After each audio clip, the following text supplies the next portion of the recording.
Hello students, in this video we are going to study the remaining part of the chapter number 13.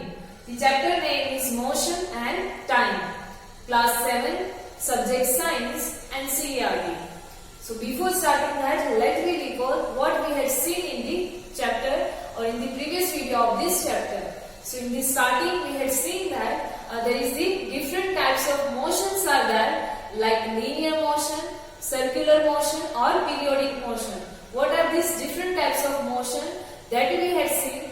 Then after we had seen that how we can compare the speed of any object, or we can say how we can compare or how we can say that any object is faster or slower than the other object. So for that we had seen that we require the speed of that object. So then after we introduce the word speed and we define the word speed. That means the distance covered by the object in a unit time is known as the speed. That means speed is equal to total distance covered divided by the total time taken to cover that distance.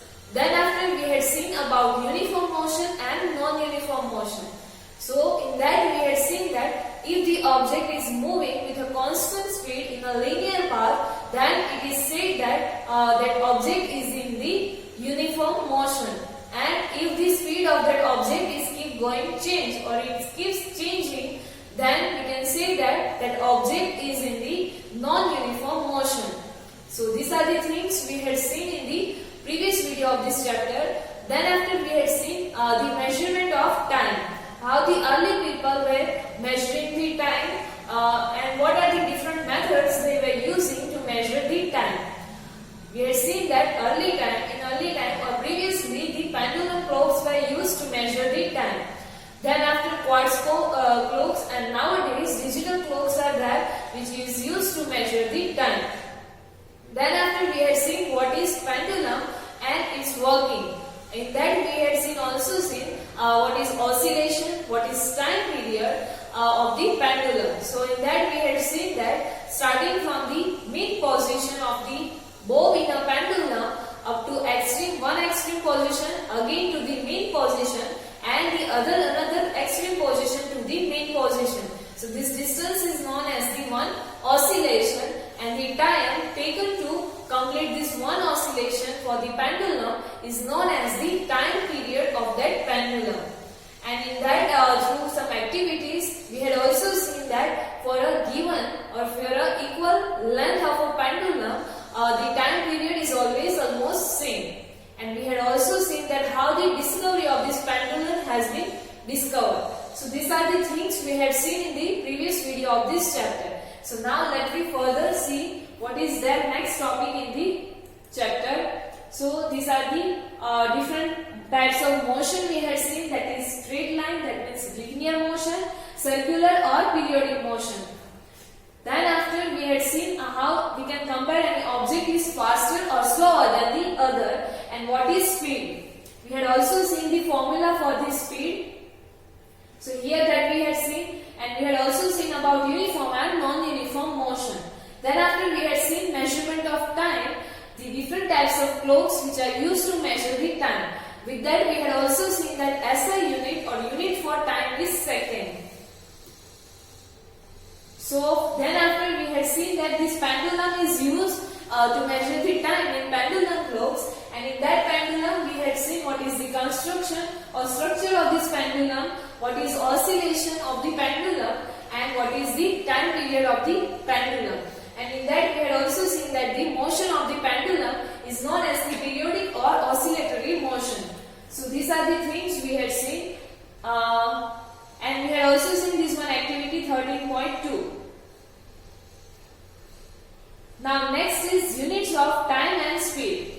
This table we had completed, and here we had seen how the pendulum discovered or how the time period of the pendulum has discovered by Galileo Galilei. So now next is units of time and speed. What are the units of time and speed? So the basic unit of time is second. We know that the basic unit, or you can say SI unit of time is speed. We had seen already what is the unit of distance, that is meter, and how to measure the distance. So here the about time is given to you, that basic unit for time is second and its symbol is S, small letter S. And the larger unit of time are minutes and hours. So minute and hour is the largest unit of the time. Now you already know how these units are related to one another. We know that how the second, minute and hour is related to each other. Then we know that 1 hour is equal to 60 minutes and 1 minute is equal to 60 seconds. So that is the relation between these different units of time. That is 1 hour is equal to 60 minutes and 1 minute is equal to 60 seconds. Now what would be the basic unit of this speed? Now we can find the basic or SI unit of this speed. How? We know that speed is equal to distance divided by time. We had seen the formula for speed, that is distance divided by the time. So now the unit for the speed is unit for the distance that we have to write in the numerator, that is unit for the distance is meter, and in denominator we have to write the unit for the time, that is second. So the unit for the speed is meter per second, meter divided by second, and you can read that by meter per second. So that is the basic unit of the speed. And of course it could be expressed in other units also. If we are taking other units of distance and time, then it can be also expressed in meter per minute or kilometer per hour. So kilometer per hour is the larger unit of the speed. So these are all are the units of the speed, and for this one is the units of the time. So now you must remember that the symbols of all the units are written in singular form. Here you have to keep this in your mind that all the units or the symbols of all the units are represented in the singular form. That means if we want to write 50 kilometers, then you have to write like this, 50 kilometer. You do not have to write S over here. And if we want to represent 8 centimeter, then you have to write like this, not like this one. So that means units can be always has to represent in the singular form. Now Bujo is wondering that how many seconds there are in a day and how many hours in a year. So now can you help the Bujo? Let me find how many seconds are there in a day. So in a day we know that 1 day is equal to 24 hours, and in 1 hour how many seconds are there? We know that 3600 seconds are there, or you can also say that 60 minutes are there, and again in 1 minute 60 seconds are there. So to convert the how many seconds, or to find out that how many seconds are there in a day, first we have to convert this 24 hours into a minutes. Then after we have to convert those minutes into the second. So that is how we can count how many seconds are there in a day. Here we can write that 1 day is equal to 24 hours. So now if you represent hours into minute, then you have to multiply it by 60, and now if we want to convert the minutes into seconds, then again you have to multiply that by the 60 seconds. So 1 day is equal to this much of seconds. Next one is how many hours in a year. So we know that in a 1 day, how many hours? 24 hours are there. So in a year, 365 days are there. So now we have to convert these days into hours. So that means 1 year is equal to 365 multiplied by 24. So this much hours are there in a year. So this is how we can convert these different units of time.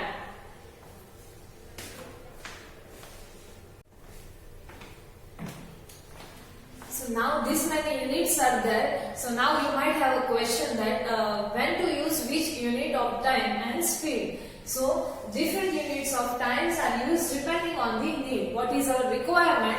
So according to that, we have to use the different unit of the time. Like some examples are given to you here. That it is convenient to express your age in years rather than in days or hours. If somebody asks us what is your age, then we are saying that like 12 years, 11 years. So it is easier to express our age in years rather than to express in days and hours. We will not express our age in days, that this much days old I am, but we are saying that this much years old I am. So we are expressing the age in years.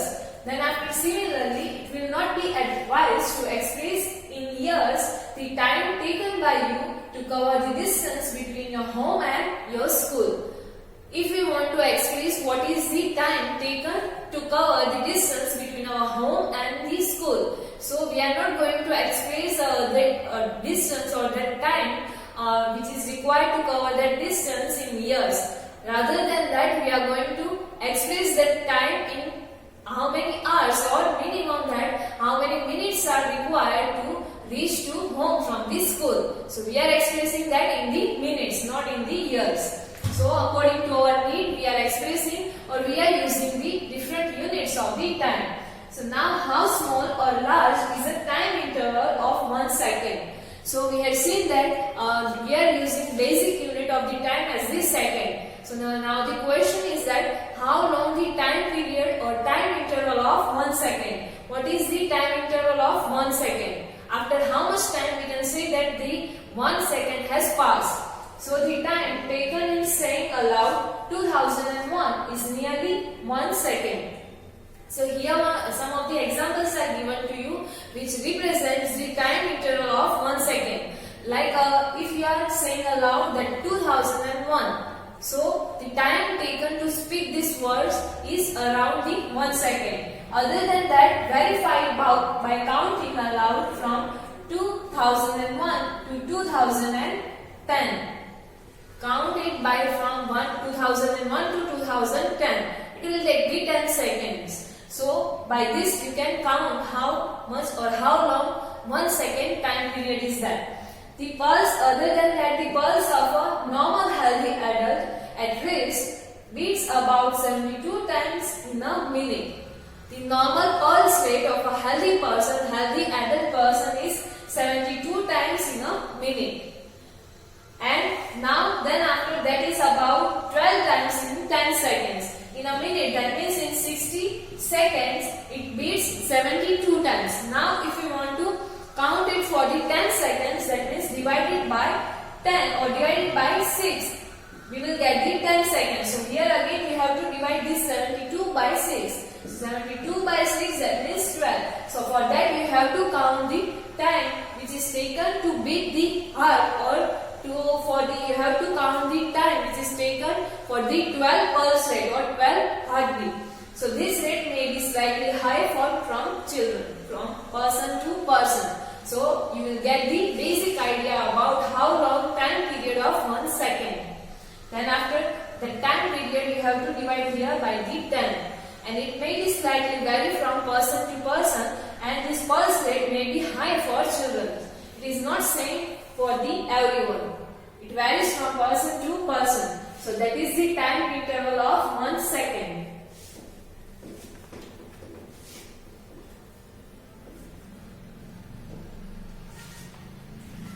So now here Paheli is saying something that Paheli wondered how time was measured when pendulum clocks were not available. How people earlier were measuring the time when the pendulum clocks even not there. So here some methods or some of the examples are given to you by which the people are used to measure the time. Like many times measuring the devices are used in different parts of the world before the pendulum clocks became popular.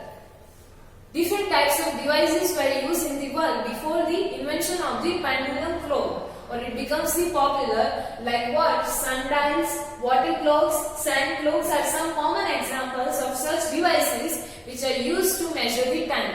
Sun clock, then after sand clock, water clocks, these are the devices were used in early time when the pendulum clocks were not there to measure the time. Different designs of these devices were developed in the different parts of the world. And then after somewhat developments occur, or some other designs are invented in these different clocks. Here on the next page, the figure of these different devices are shown to you. This one is the sundial at Jantar Mantar, Delhi. This one is the sundial. In sundial, people used to say the time of a day, or they define the particular time of the day by the position of the sun. What is the position of the sun? From that they are defining that what time of the day it was.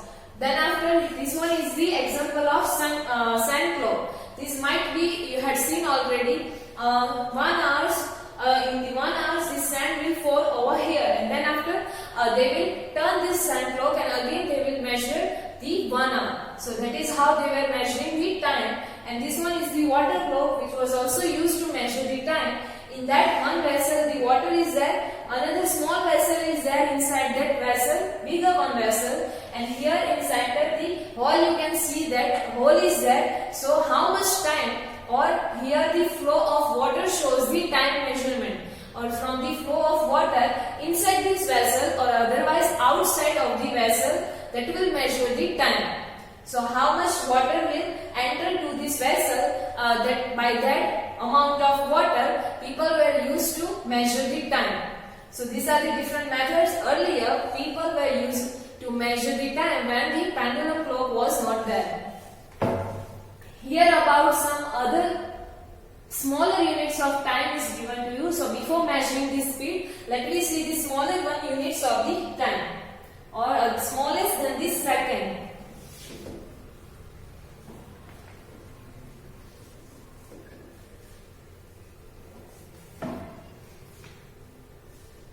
So the smallest time interval that can be measured with commonly available clocks and watches is 1 second. The commonly available clocks and watches, they are commonly using, or they shows the smallest unit of time, that was second, or that is second one. So now, however, some special clocks are available that can measure the time intervals smaller than a second. So now if the question is that if we want to measure the smaller unit than the second, then how we can measure? So some special kinds of clocks are available by which we can measure the smallest unit of the time, smallest than the second. Some of these clocks can measure the time interval as well as small as 1 millionth or even 1 billionth of a second. Some of the clocks are invented such way that they can measure the time of 1 millionth or 1 billionth of a second. 1 millionth, that means if we are dividing 1 second or time interval of 1 second into 10 raised to 6 part, that means after 1, 6 zeros are there. So if we are dividing the time interval into this much part, and from this part if we are taking, or if we want to measure this one part, then some clocks are available which can measure this smallest time interval. And even some clocks are that much available, or you can say capable, that they can measure the 1 billionth of a second. That means if we are dividing the second into 10 raised to 9 parts, that means after 1, 9 zeros are there. If we are dividing 1 second into this much part and we want to measure one part from this much time interval, then some clocks are able to measure this amount of, or this much longer time period of a second. So that's why we can say that we can measure the smallest unit of a time, that is billionth of a second. So you might have heard the term like microsecond and nanosecond. So the terms which are used to denote or to represent this smallest unit of second, that is known as the microsecond or nanosecond. 1 microsecond is 1 millionth of a second. That means 1 microsecond is represented by this one. This is mu. So 1 microsecond is equal to 10 raised to, or 1 millionth of a second, 10 raised to minus 6 second, or you can say 1 divided by 10 raised to second. That means if we are dividing second into 10 raised to 6 part, then from those parts, if we are taking one part, that represents 1 microsecond, and 1 nanosecond is 1 millionth of a second. That means 1 nanosecond, it is represented by n. Nano is represented by n. So 1 nanosecond is equal to 10 raised to minus 9 second. We are dividing the second into 10 raised to 9 parts, and from those parts, if we are taking one part, then that represents 1 nanosecond. So clocks that measure such small time intervals are used for scientific research. Now this kind of clocks are used where? So they are used for the scientific research and in laboratories to measure the small interval of time. This kind of clocks are used. Now what these are about the smallest unit. What is the other units of seconds are there? So the time measuring devices used in sports can measure the time intervals that are 1/10 or 1/100th of a second.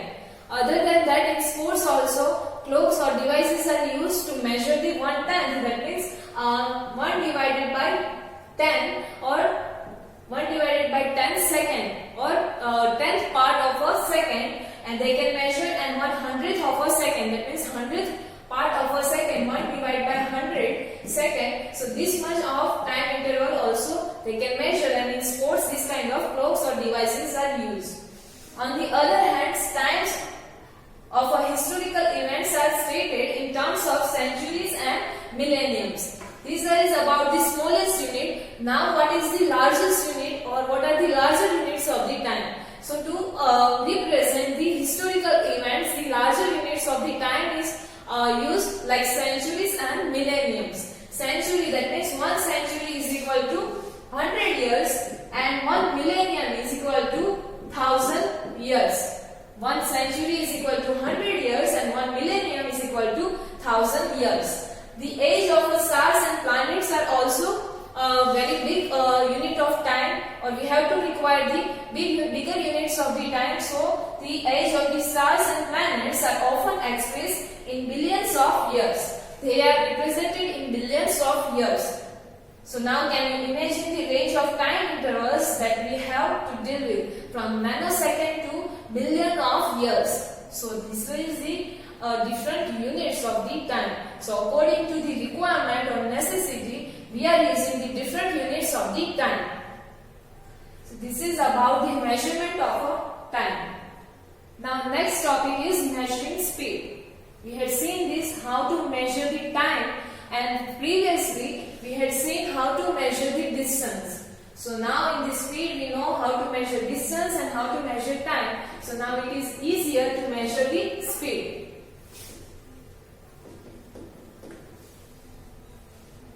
So now let me see how to measure the speed.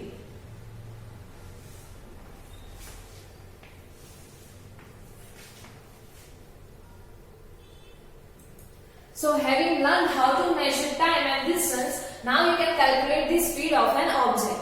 How? So distance divided by time, that is known as the speed. So now let us find out the speed of a ball which is moving along the ground, or which is moving on the ground. So for that, here next activity is given to you, that is activity number 13.3.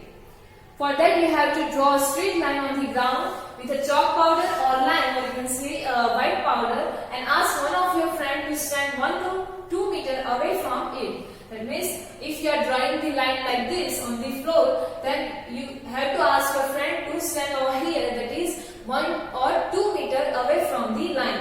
Now let your friend gently roll a ball along the ground in the direction which is perpendicular to the line. That means this friend has to keep, or this friend has to roll the ball from this which is in the direction which is perpendicular this line. That means in this direction he has to roll the ball. Now not the time at the moment when the ball crosses the line. That means when ball reaches to this line, at that time you have to notice the time, and also when it comes to rest. Let me suppose ball travel up to this distance, and after coming over here, it comes into the rest position. So here again you have to measure the time. 2 times you have to measure the time, that is over here and this position. Now how much time does the ball take to come to rest? The time taken by the ball from to reach here from the here, that means between these 2 points, that you have to measure. Then after, let me see what we have to do. Here the figure is given to you, what we have here see. You have to draw the line, then after you have to keep rolling the ball from this side, and here you have to measure the time, and then after when the ball came into rest condition, at that time you have to measure the time. So in short, you have to measure the time taken by the ball from this point to this point. Now measure the distance between the point at which the ball crosses the line and the point where it comes to rest. That means this much distance you have to measure, and for that you can take the measuring scale, or otherwise you can also use the measuring tape. That means here to here you have to measure the distance. You can use a scale or a measuring tape, and then after ask your friends, other friends to perform this same activity. So let different groups repeat this activity, and then after record your measurement in the next table 13.3, and in each of the cases calculate the speed of the ball. Now we have the distance and time, so now we can calculate the speed of the ball. So that we have to do, and in each of the cases we have to calculate the speed of the ball.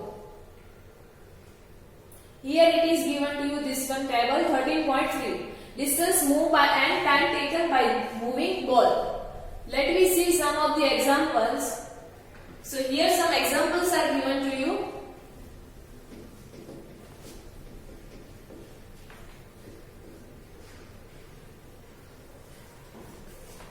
So here name of the groups are written. You can here write your friend's name also. Then after distance moved by the ball. The distance between this line and this point at which the ball came into rest. So this much distance. So that you have to write here. Let me take, it was 9 meter in first case, and the time taken, that was 6 seconds. So the speed, that means total distance covered by the ball divided by the time taken to cover that distance. So 9 divided by 6. So here your answer is 1.5, and here we are taking distance in meter. So its unit will be meter divided by, we are taking time in seconds. So meter divided by second. So your speed in this case is 1.5 meter per second. Next group or next friend performing, at that time you got the distance, that is 8 meter, and time taken for that to cover that distance, it was 4 seconds. So the speed, that means 8 divided by time divided by 4. So 8 divided by 4, you will get the speed 2 meter per second. In this third case, the ball covered the distance of 5 meter, and the time taken for that it was 4 seconds. So again speed is 5 divided by 4, that means 1.25 meter per second. In the next case, the distance covered by the ball was 7 meter, and the time taken by the ball was 3 seconds. So the speed is 7 divided by 3, that means 2.3 meter per second. And in the last time, the ball covered the distance of 10 meter, and it took time of 6 seconds. So the speed is equal to 10 divided by 6 is equal to 1.67 meter per second. So this is how you have to calculate this speed, or this is how you can calculate this speed. So you can try this activity at your home with your friends also.